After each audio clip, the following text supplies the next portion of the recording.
নমস্কাৰ প্ৰিয় দৰ্শক সকলোকে স্বাগতম জনাইছো দি প্ৰাইম শোলৈ মই পাৰ্থ বৰা। প্ৰিয় দৰ্শক আমাৰ এই আজিৰ আলোচনাৰ শীৰ্ষক সুৰাত মগন ভয়াল ৰাতি।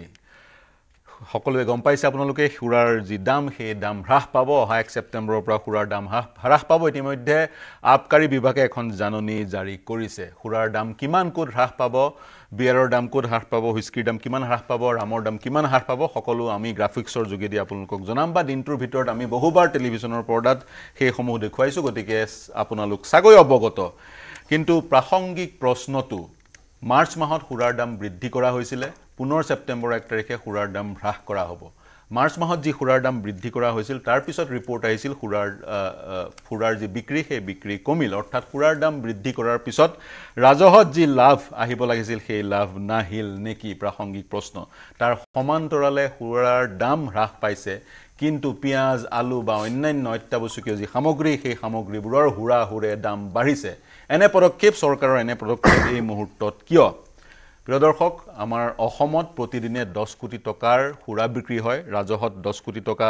জমা হয়, ৰাজকোষত জমা হয়, আৰু আমাৰ অসমত প্ৰতিদিনে দৈনিক 5.3 লাখ বাল্ক লিটাৰ BL সুৰা কনজিউম কৰে অসমৰ ৰাইজে। আৰু কিছু বছৰৰ আগতে কেন্দ্ৰীয় চৰকাৰৰ এটা এজেঞ্চিৰ ছাৰ্ভে আহিছিল, অসমত পুৰুষ সুৰা পাই আছে 60%, 59.4%, আৰু মহিলা সুৰা পাই আছে 26.3%। বহুকেইটা প্ৰাসংগিক প্ৰশ্ন উত্থাপিত হয় প্ৰিয় দৰ্শক। কিয় হুৰাহুৰে বস্তুৰ দাম বাঢ়িছে, অত্যাৱশ্যকীয় সামগ্ৰীৰ দাম বঢ়াৰ সময়ত সুৰাৰ দাম হ্ৰাস কৰা হৈছে? প্ৰথম প্ৰশ্ন। দ্বিতীয়তে, সুৰা কিন্তু বহু অপৰাধৰ কাৰণ, বিশেষকৈ নাৰীৰ বিৰুদ্ধে যিসমূহ অপৰাধ, ক্ৰাইম এগেইনষ্ট উইমেন, সেইসমূহ অপৰাধৰ মূল আৰু অন্যতম এটা কাৰণ হৈছে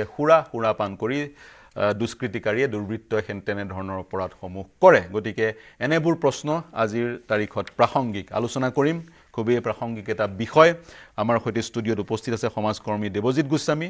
বিজেপিৰ মুখপাত্ৰ কল্যাণ গগৈ ষ্টুডিঅ'ত উপস্থিত আছে, সম্বিত শৰ্মা কংগ্ৰেছৰ মুখপাত্ৰ আমাৰ সৈতে সংযুক্ত হৈ আছে ষ্টুডিঅ'ত, চক্ৰ গগৈ বিজেপিৰ বিধায়ক মৰাণৰ পৰা আমাৰ সৈতে সংযুক্ত হৈ আছে, আৰু মছফিকা বেগম সমাজকৰ্মী, তেওঁ গুৱাহাটীৰ পৰা আমাৰ সৈতে সংযুক্ত হৈ আছে। মই ষ্টুডিঅ'ৰ পৰা আৰম্ভ কৰিম। দেৱজিৎ গোস্বামী, কি প্ৰাথমিক প্ৰতিক্ৰিয়া আপোনাৰ? সুৰাৰ দাম কমিছে, কিন্তু পিঁয়াজ, আলুৰ হুৰে দাম বৃদ্ধি পাইছে, সেইবোৰ সামগ্ৰীৰ কিন্তু দাম কমাৰ কোনো আমি ইংগিত পোৱা নাই। হয়, এই চৰকাৰখনৰ আমি দেখিছোঁ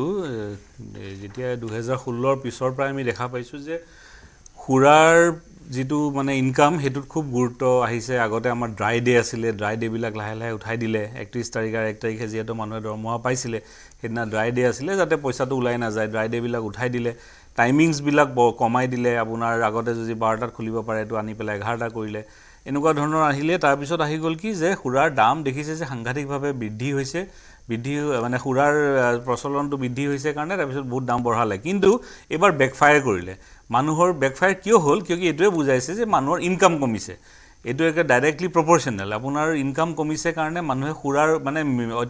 যিখিনি আৱশ্যক সামগ্ৰী সেইখিনি কিনাৰ পাছত ৰাহি নোহোৱাৰ কাৰণে পইচা সুৰাৰ আপোনাৰ চেলটো কমিলে। এই চেল কমাৰ কাৰণে সাংঘাতিকে যোৱা 3-4 মাহত চৰকাৰৰ ৰাজহ ঘাটি হ'ল। ঘাটি হোৱাৰ কাৰণে এতিয়া চৰকাৰে দেখিছে যে নহয়, এতিয়া এটা পলিচি ওলালে, তেওঁলোকে চাগে ছাৰ্ভে কৰি পেলাই দেখিলে যে নহয়, আমি সুৰাৰ দামটো যদি কমাই দিওঁ, কনজামশ্যনটো বাঢ়িব, আমাৰ ৰেভিনিউ গ্ৰ'থ এটা হ'ব। যিহেতু চৰকাৰৰ যিখিনি ৰেভিনিউ চ'ৰ্চেছবিলাক, এই চ'ৰ্চেছবিলাক চৰকাৰে নিজে কিছুমান চ'ৰ্চেছবিলাক নোহোৱা কৰিছে। চৰকাৰ এখনৰ ৰেভিনিউ ক'ৰ পৰা আহিব লাগিব? বিভিন্ন জেগাৰ পৰা আহিব লাগে। আপোনাৰ টেক্সৰ পৰা আহিব,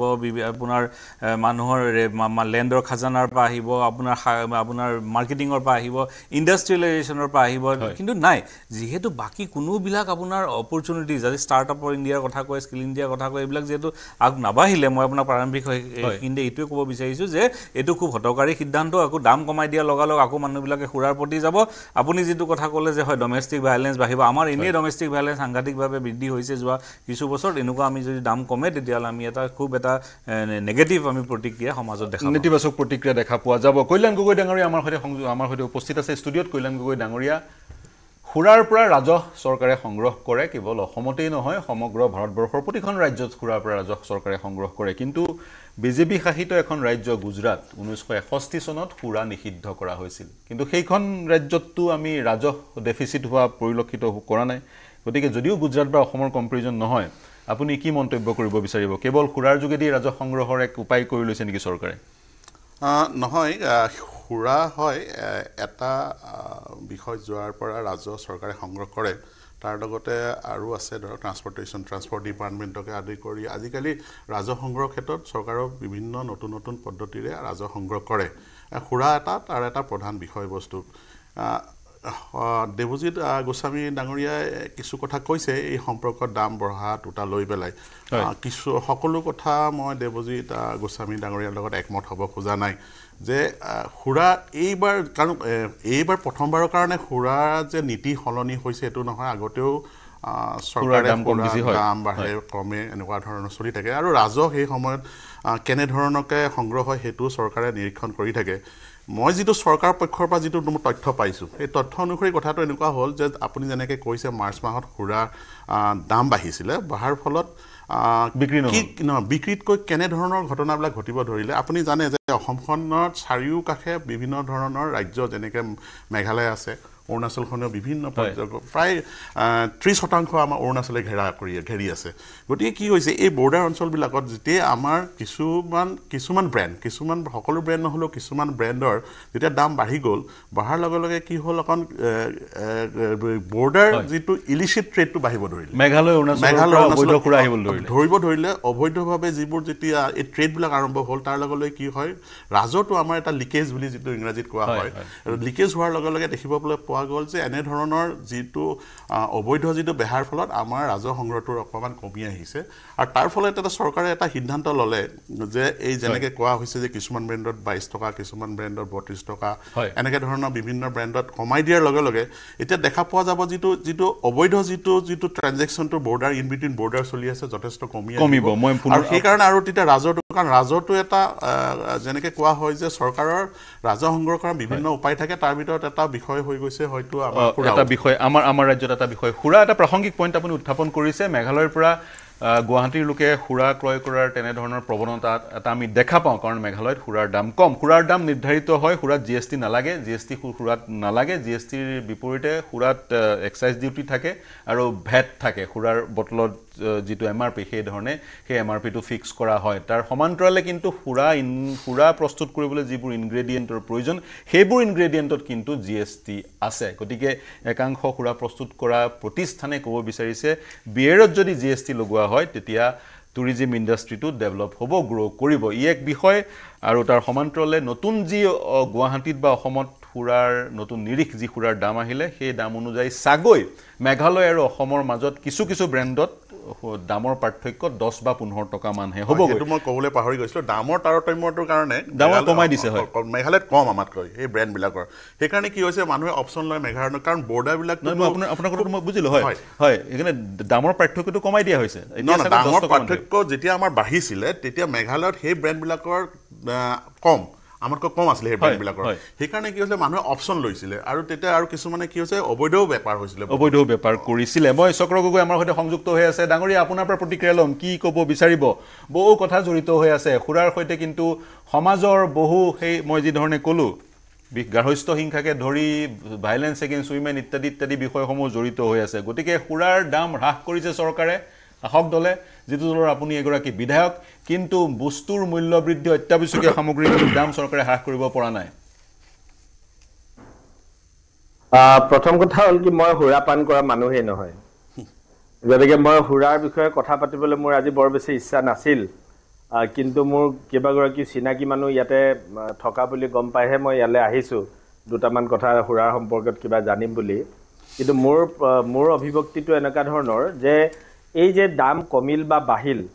এই কথাবিলাক আজি আমি সুৰাৰ দামৰ বিপৰীতে আজি যদি বয় বস্তুৰ কিবা দাম কমা বঢ়া হোৱাটোত যদি আমি আলোচনা কৰিলোঁ এইটো আৰু অলপ প্ৰাসংগিক হ'লহেঁতেন কাৰণ সুৰা বস্তুটো যদিও ইয়াৰ পৰা ৰেভিনিউ কালেকশ্যন হয় কিন্তু এইটো আমাৰ সমাজৰ বাবে প্ৰায় মানুহে এইটো এটা বৰ্জনীয় বস্তু বুলি আমি ভাবোঁ গতিকে এতিয়া সুৰাৰ দাম বঢ়া আৰু সুৰাৰ দাম কমা ইয়াৰ ভিতৰতো কিছুমানবোৰ কাৰণ নিশ্চিতভাৱে থাকিব ইতিমধ্যে আমাৰ দলৰ প্ৰবক্তাগৰাকীয়ে ইতিমধ্যে কথাখিনি কৈছে আমি কিছুদিনৰ আগত আমি দেখি আছোঁ যে বিভিন্ন ৰাজ্যৰ পৰা সুৰা ইতিমধ্যে ইলিগেল পাৰ্চেছ কৰিবলৈ আৰম্ভ কৰি দিলে ট্ৰাক ধৰণে আপোনাৰ এনেকুৱা অবৈধ সুৰা ইতিমধ্যে পুলিচে ধৰিছে তো ইয়াৰ যোগেদি কি হৈছে ইয়াত যিহেতুকে দামটো বাঢ়ি গ'ল তাত যেতিয়া দামটো একেবাৰে কমত আছে ওচৰৰ ৰাজ্যবিলাকত তাৰ পৰা অবৈধভাৱে সুৰা আহি আছে হুৰকৈ আৰু আমাৰ ইয়াত বিক্ৰীটো কমি গৈছে আৰু আমাৰ তেতিয়া যিটো আমাৰ ৰেভিনিউ কালেকশ্যনটো নিশ্চিতভাৱে কমি যাব গতিকে দেশ এখন চলাবলৈতো বিভিন্ন উৎসৰ পৰা ৰাজহ সংগ্ৰহৰ প্ৰয়োজনীয়তা আছে প্ৰাসংগিকতা আছে গতিকে যেতিয়া আমাৰ ৰাজহ সংগ্ৰহৰ লক্ষ্যটো যেতিয়া আমি পূৰ্ণ কৰিবগৈ লাগিব তেতিয়াহ'লে আমি বাই অল মিনছ বিভিন্ন প্ৰকাৰে যাতে ৰাইজৰ মাধমাৰ নুহুধে তেনেকুৱা ধৰণৰ এটা ব্যৱস্থা কৰিব লাগিব কিন্তু মই ইণ্টাৰফেয়াৰ কৰিছো আপোনাক সুধিব বিচাৰিছো গুজৰাটত 1961 চনত সুৰা নিষিদ্ধ কৰিছিল কিন্তু গুজৰাটত ৰাজহত কোনো প্ৰভাৱ পৰা নাছিল আৰু এতিয়াও গুজৰাট আপাত দৃষ্টিত কম্পেৰেটিভলি অসমতকৈ এখন প্ৰস্পেৰাছ ষ্টেট গতিকে সেই প্ৰসংগটোত আপুনি কি ক'ব যিহেতু আপুনি প্ৰথমতে কৈছে সুৰাৰ আপুনি বিৰুদ্ধাচৰণ কৰে সেই প্ৰসংগটোত মই এইটোৱে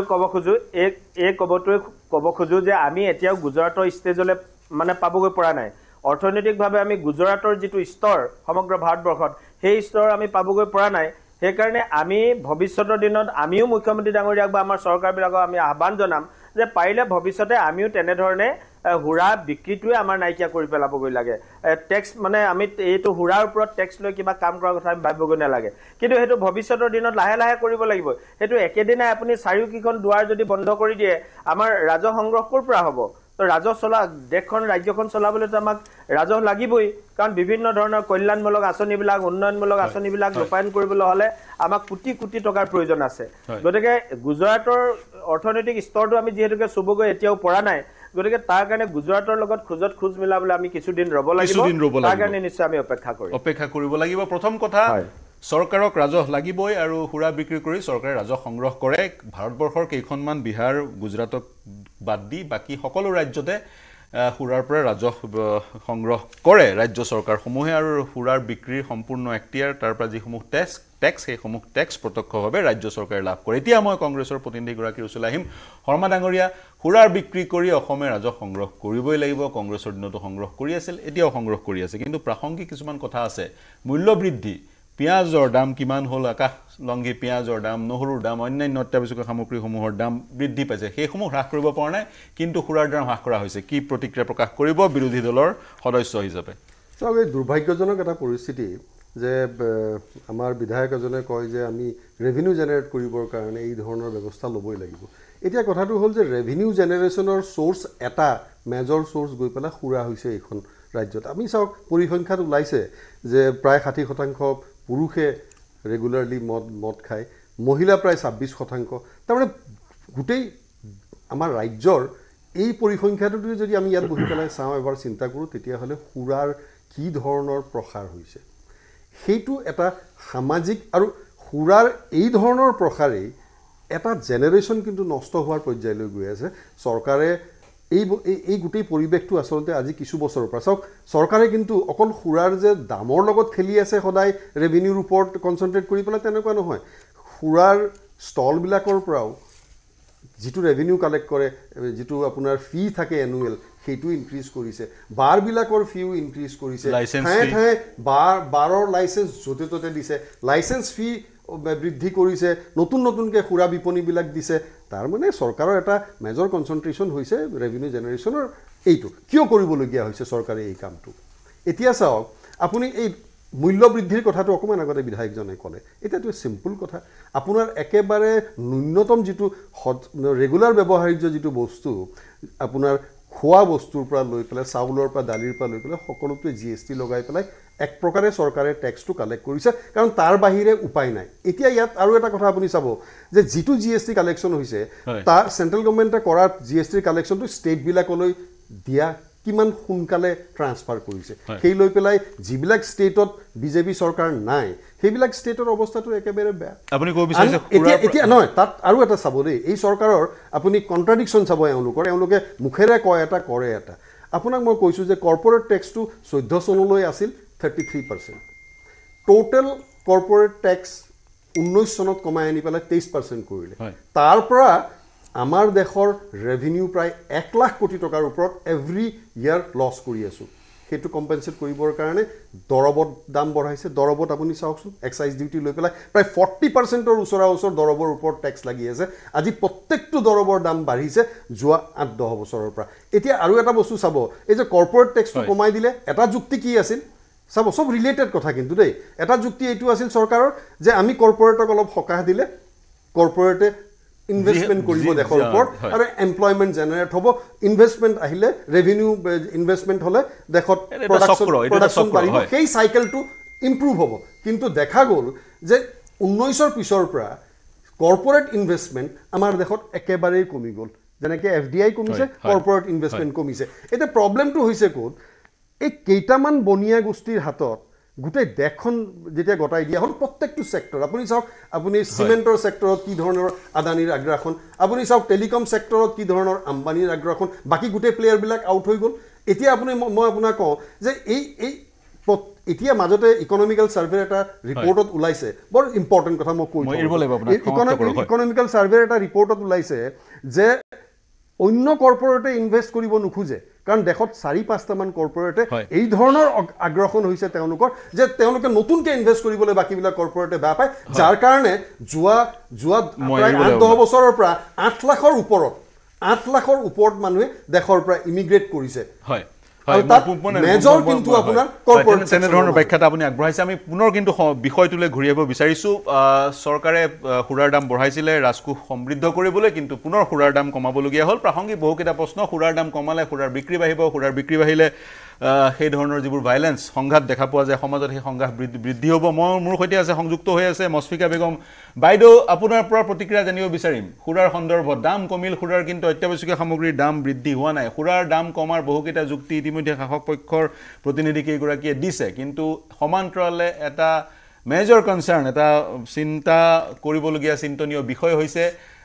নাৰীৰ বিৰুদ্ধে যি অপৰাধ সেই অপৰাধসমূহ অতি সম্প্ৰতি আমি কলিকতাত সেই জঘন্য অপৰাধ দেখিলোঁ যি অপৰাধে সমগ্ৰ দেশ কঁপাইছে সমগ্ৰ দেশ প্ৰতিবাদমুখৰ হৈ পৰিছে আৰু তেনেধৰণৰ অপৰাধৰ অন্যতম কাৰণ দুৰ্বৃত্তৰ সুৰাপান বুলি বিভিন্ন সমীক্ষাত প্ৰকাশ পাইছে গতিকে তেনেস্থলত আপুনি অসমত সুৰাৰ যি দাম হ্ৰাস পাইছে সেই বিষয়টোত কি মন্তব্য কৰিব নমস্কাৰ আপোনালোকলৈ ধন্যবাদ জ্ঞাপন কৰিছোঁ প্ৰথম কথা হ'ল কি যিটো সময়ত এখন গণতান্ত্ৰিক দেশত অত্যাৱশ্যকীয় সামগ্ৰীৰ দাম কমিব লাগিছিলে সেইটো সময়ত কিন্তু সুৰাৰ দাম কমিছে আৰু ৰাজহৰ কাৰণে সুৰা এই কথাটো মই এগৰাকী সামাজিক কৰ্মী হিচাপে এই কথাটো কেতিয়াও বিশ্বাস নকৰোঁ আৰু আমি ইয়াৰ সদায়ে বিৰোধিতা কৰি আহিছোঁ মই বহুত দিন ধৰি এই ধৰ্ষণ আৰু নাৰী নিৰ্যাতনৰ বিপক্ষে মই লাগি আছোঁ নাৰী অধিকাৰ মঞ্চ বা নাৰী মুক্তি সন্থাৰ পৰা এইবিলাকত ৰেখামণি দত্তক টুকুৰা-টুকুৰিকৈ 7 টুকুৰাকৈ কাটি পেলাই ৰেল লাইনৰ আগত পেলাই দিছিলে তাতো আমি গৈ দেখিছিলোঁ যে মহিমা বাগানৰ ভিতৰত ডাক বাংলাৰ ভিতৰত তাত মদৰ বটল পৰি আছিলে বা বৰ্ণালী হত্যাৰ ধৰ্ষণকাৰীয়ে কৈছিলে যে মদ খাই পেলাই কি কৰিলোঁ আমি গমেই নাপালোঁ যিমানবিলাক ক্ৰাইম হৈছে নাৰীৰ ক্ষেত্ৰত এই গোটেই ক্ৰাইমৰ লগত আৰু নাৰী নিৰ্যাতনৰ লগত বা ঘৰুৱা যি ডমেষ্টিক ভাইলেন্স এইবিলাকৰ লগত মদ জড়িত হৈ বাইদেউ মই আপোনাক ইণ্টাৰফেয়াৰ কৰিছোঁ বাইদেউ মছফিকা বেগম বাইদেউ বিশেষকৈ অপকৰ্মৰ ভুক্তভোগীসকলৰ অনুৰোধ আপোনাক নামটো প্ৰকাশ নকৰিবলৈ হয় ঠিক আছে ধন্যবাদ এতিয়া কথা হ'ল কি এখন চৰকাৰে এখন গণতান্ত্ৰিক চৰকাৰে গাঁৱে ভূঞে সকলোতে মদৰ দোকান বহুৱাইছে আমি জানো যে স্বাধীনতাৰ প্ৰাক মুহূৰ্তত ইয়াত কানিৰ বিৰুদ্ধে এটা ডাঙৰ আন্দোলন হৈছিলে চাইনাতো অপিয়াম ৱাৰ হৈছিলে কি কাৰণে যে মানুহবিলাকক একেবাৰে বেকাৰ বনাই দিবৰ কাৰণে কৰা হৈছিলে এতিয়া আমি ভাবো যে চৰকাৰে এই যে গাঁৱে ভূঞে মদবিলাক দিছে আগতে মদ বুলি ক'বলৈকে যিবিলাক ঘৰত ভয় খাইছিলে আজি সকলোৱে মদৰ আশ্ৰয় লৈছে য'তে ত'তে মদ পোৱা যায় আগতে ফেঞ্চি বজাৰৰ খুচবন বুলি এখন দোকান সেই এখনেই দোকান আছিলে অভিযুক্ত মানুহবিলাক গৈ পেলাই কেতিয়াবা মদ পান কৰে কিন্তু এতিয়াতো তেনে নহয় স্কুলৰ ওচৰত মন্দিৰৰ ওচৰত মছজিদৰ ওচৰত সকলোৰে ওচৰত মদৰ দোকান কেইগজমানৰ দূৰে মদৰ দোকানবিলাক দিছে আমি মদৰ কাৰণে সুচিপ্ৰতা ৰায়চৌধুৰী বাইদেউ থকা অৱস্থাত আমি মদৰ এটা ডাঙৰ আন্দোলন কৰিছিলোঁ কিন্তু সেইটো আন্দোলন আমি সফল হ'ব নোৱাৰিলোঁ এই কাৰণে যে এটা যেতিয়ালৈকে জনজাগৰণ নহয় যেতিয়ালৈকে এটা ডাঙৰ আন্দোলন নহয় তেতিয়ালৈকে এটা সংগঠন বা কেইগৰাকী মানুহে একো কৰিব নোৱাৰে এতিয়া চৰকাৰৰ মূল উদ্দেশ্যটো হৈছে কি মূল যিবিলাক আমাৰ দেশত যিবিলাক সমস্যা আছে সেই সমস্যাবিলাকৰ পৰা ডাইভাৰ্ট কৰি মানুহবিলাকক মদ খাই মদাহী বনাবৰ কাৰণে চৰকাৰে মদৰ দোকানবিলাক দিছে আৰু অন্যহাতে স্কুল কমাইছে মদৰ দোকান বৃদ্ধি কৰিছে আজিৰ দিনটোত 161খন স্কুল বন্ধ কৰিবলৈ নটিফিকেশ্যন কৰা হৈছে ছাত্ৰ-ছাত্ৰী নাই বুলি কিন্তু আমি জনাত যে ৰুল আছে নিয়ম আছে আইনগত নিয়ম আছে যে এটা ষ্টুডেণ্ট থাকিলেও স্কুলত পঢ়াবই লাগিব তেনে ক্ষেত্ৰত কোনটো নিয়মৰ আধাৰত মুখ্যমন্ত্ৰী বা শিক্ষামন্ত্ৰীয়ে আমাৰ স্কুল বিলাক স্কুল বন্ধ কৰি মদৰ বিপণীৰ সংখ্যা বৃদ্ধি কৰিছে মদৰ বিপণী বৃদ্ধি কৰিছে মদৰ দাম কমাইছে অত্যাৱশ্যকীয় সামগ্ৰীৰ দাম বৃদ্ধি কৰিছে আৰু স্কুল বন্ধ কৰিছে আমি এইটো সামাজিক কৰ্মী হিচাপে ধিক্কাৰ দিছো হয় ধিক্কাৰ দিছে আপুনি মই দেৱজিৎ গোস্বামী ডাঙৰীয়া আপোনাৰ ওচৰলৈ আহিম বিশেষকৈ আমি অপৰাধৰ বিষয়টো উল্লেখ কৰিছোঁ আৰু বাইদেউ ইতিমধ্যে ক'লে বাইদেউ জড়িত সমাজকৰ্মী এগৰাকী দীৰ্ঘদিন ধৰি তেওঁ কৈছে এনেবোৰ ঘটনা নাৰীৰ বিৰুদ্ধে যিসমূহ অপৰাধ হয় সেইসমূহ অপৰাধত সচৰাচৰ এলকহলটো এটা কাৰণ হৈ পৰে সুৰাপায়ী দুৰ্বৃত্ত সুৰাপায়ী হয় বা মূল অভিযুক্ত সুৰাপায়ী হয় বা সুৰাৰ নিচাত বা সুৰাৰ ৰাগীত তেনেধৰণৰ বিভিন্ন সময়ত সেই ঘটনা সংঘটিত হয় গতিকে আপুনি কি ক'ব বিচাৰিব বাইদেউৰ যি মন্তব্য কি প্ৰতিক্ৰিয়া দিব বিচাৰিব হয় সুৰা আপোনাৰ যিটো আছিলে এণ্টাৰটেইনমেণ্ট পাৰ্পজত এটা সময়তেই আমি আগৰ আদিম যুগৰ পৰা দেখোঁ এণ্টাৰটেইনমেণ্টৰ পাৰ্পজত সুৰা লৈছিলে গুৱাহাটীতো আমি যেতিয়া সৰু কালত আছোঁ মই গুৱাহাটীত 81ৰ পৰা আছোঁ আপোনাৰ তাৰ আগতে যোৰহাটত আছিলোঁ এই তেতিয়া একদম দুই এখন বাইদেউ কোৱাৰ নিচিনাকৈ পাণবজাৰ ফাঁচী বজাৰ এৰিয়া দুখন তেনেকৈ এতিয়া আপোনাৰ চৰকাৰে অকল সুৰাৰ দাম কমোৱাই নহয় যিটো হাৰত যোৱা মই কংগ্ৰেছৰ দিনৰ কথা নকওঁ বাৰু যিহেতু এই চৰকাৰ কংগ্ৰেছৰ যিহেতু আমি তেওঁলোকৰ অপকৰ্মৰ কাৰণে তেওঁলোকক আমি বিদায় দি পেলাই বিজেপি আমি আনিলোঁ 2016 আৰু চেণ্টাৰত 2014 কিন্তু 2016ৰ পিছৰ পৰা সাংঘাতিকভাৱে বাঢ়ি গ'ল মই মোৰ ঘৰৰ ওচৰতে বহুতকেইখন আপোনাৰ জু তিনিআলি বা সেইখিনি অঞ্চলটোতে সাংঘাতিকভাৱে সুৰাৰ বিপণী বাঢ়িলে আৰু চৰকাৰে সুৰাৰ ৰাজহৰ ওপৰত গুৰুত্ব দিয়াটো আমি দেখিলোঁ বিভিন্ন উপায়েৰে আমি দেখিলোঁ আৰু স্কুল কলেজ ইত্যাদি মন্দিৰ মছজিদ একো নাই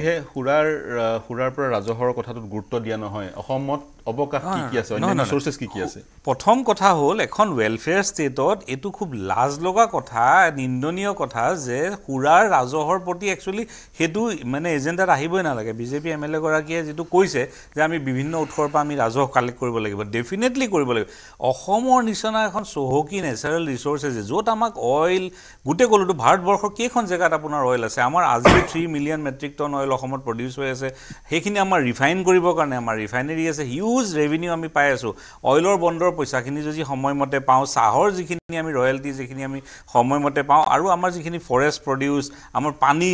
আমাৰ বালি আমাৰ মাটি আমাৰ মিনাৰেলছ আপুনি কাৰ্বি আংলং এইফালে যাওক আপোনাৰ গোটেই মিনাৰেলছ বিভিন্ন ধৰণৰ চিমেণ্টৰ পৰা আৰম্ভ কৰি আমি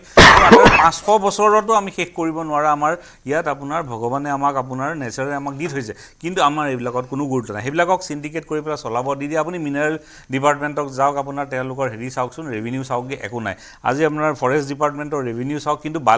এটা বালি মহল চলোৱা মানুহ এটা কিন্তু বছৰি 15-20 লাখ টকা ইনকাম কিন্তু চৰকাৰৰ ৰাজহ সেই বালি মহলটো বা কেইহাজাৰমান টকা এইবিলাকত চৰকাৰে গুৰুত্ব দিব লাগে নে আপোনাৰ এই সুৰাৰ যিটো যিমানে টকা আহক লাগিলে এখন ৱেলফেয়াৰ ষ্টেটৰ কোনো কাৰণত এইটো মানে আমি এইটো মানে একচুৱেলি মানুহে কিয় এইটো ক্ষেত্ৰত জাগৃত হোৱা নাই মই নাজানো কিন্তু সুৰাৰ এখন চৰকাৰে সুৰাৰ ওপৰত মানে আত্মনিৰ্ভৰ কৰাটো খুব লাজৰ কৰা দুখৰ কথা চৰকাৰে এই যিখিনি ৰাজহ তাৰ পৰা পায় মই কৈছোঁ যে কিছুমান এনেকুৱা আঁচনি চলাই আছে যিবিলাকৰ কোনো ধৰণৰ ভাল প্ৰভাৱ নাই কোনো ধৰণৰ সমাজক সেই আঁচনিবিলাক বাদ দি পেলাই এই ৰাজহটোৰ পৰা চৰকাৰে নাম লৈ মই এতিয়া চক্ৰ একেবাৰে মই 1 নম্বৰতে কওঁ যে একেবাৰে চবতকৈ একেবাৰে ৱৰ্ষ্ট আঁচনি হৈ গ'ল সেইখন হৈ গ'ল অৰুণোদয় এই অৰুণোদয়খনে 1200 টকা দি পেলাই এটা মানুহক কেনেকুৱা ধৰণৰ সহায় কৰিব বিচাৰিছে মই আজিলৈকে যিখিনি মানুহ বিকলাংগ মানুহ যিখিনি স্পেচিয়েল কেয়াৰ লাগে আৰু মহিলা মানুহ যিখিনি 70s ওপৰত কাম কৰি খাব নোৱাৰে ছিংগল তেওঁলোকক দিয়ক কিন্তু আজি সুস্থ সবল মানুহ এটা আপোনাৰ 1200-1300 টকা পাই পেলাই সি কি কৰিব তাক তাৰমানে আপুনি কৰ্মবিমুখ কৰাইছে এই চৰকাৰখনে আমাৰ যুৱচামক কৰ্মবিমুখ কৰাবৰ কাৰণে এনেকুৱা কিছুমান আঁচনি দিয়াই দিছে যিবিলাকক আৰু লগতে এতিয়া সুৰাটোৰ দামটো কমাই দিব এই 1250 টকা আঁচনিখনে অসমক একেবাৰে কৈছোঁ না একেবাৰে অসমক শেষৰ ৰাজ্যখনলৈ লৈ যাব আঁচনিৰ কথা ক'লে আৰু কলিকতাত যি এক প্ৰতিবাদ সাব্যস্ত হৈছে সেই প্ৰতিবাদৰ এটা অন্যতম শ্লোগান আঁচনি নহয় অধিকাৰ দিয়ক নাৰীক গতিকে আঁচনি নহয় নাৰীক অধিকাৰ দিয়ক বা নাৰী হওক বা পুৰুষেই হওক সকলোকে কৰ্মক্ষম কৰক কল্যাণ গগৈ ডাঙৰীয়া আপুনি এটা প্ৰতিক্ৰিয়া প্ৰকাশ কৰিবলৈ হাত দাঙিছিলে মই আপোনাৰ প্ৰতিক্ৰিয়া লৈয়ে মই চক্ৰ গগৈ ডাঙৰীয়া ওচৰলৈ যাম ঘটনাটো অৰুণোদয় সম্পৰ্কতে মই ক'ব খুজিছোঁ অৰুণোদয়টো এটা সকাহ এটা পৰিয়ালক আৰু কাক দিয়া হয় যে বিল' পভাৰ্টি লাইন যিসকল আছে তেখেতসকলক দিয়া হয় এইটো উপাৰ্জন কৰিব কাৰণ বা এইটো দৰমহা নহয় বা যিটো কথা আজি বুজাব বিচাৰিয়ে গোস্বামী ডাঙৰীয়াই যে এইটো এটা দিছে যে এটা একদম নিম্ন দৰিদ্ৰ পৰিয়াল এটা সকাহ দিছে সেই সকাহটো পাই পেলাই হয়তো তেখেতসকলে আন কিবা কাম কৰিবৰ কাৰণে এটা মনৰ ইচ্ছা হ'ব বা তেখেতসকলে এটা সৰু উদাহৰণ দিওঁ 1200 টকা পত্নীয়ে লাভ কৰিলে সেই 1200 টকাক তেওঁৰ স্বামীয়ে কাহিনী মদৰ দোকানৰ পৰা মদ ক্ৰয় কৰি যদি সেইটো সেই পৰিয়ালৰ ভিতৰত কেনেধৰণকে পৰিচালনা হৈছে সেইটো মনিটৰ কৰিব লাগিব হয় মনিটৰ হয়তো কৰিব লাগিব কিন্তু এইটো কথা নহয় যে অকল 1200 টকাৰে পৰিয়ালটো চলিবৰ কাৰণে দিছে নহয় 1200 টকাৰে এটা পৰিয়াল চলিব নোৱাৰে যিমানে দৰিদ্ৰ পৰিয়াল নহওক কিন্তু এটা কথা সকাহ এটা চৰকাৰে দিছে যাৰ ফলত যাতে মানসিকভাৱে হওক সকলো ফালৰ পৰা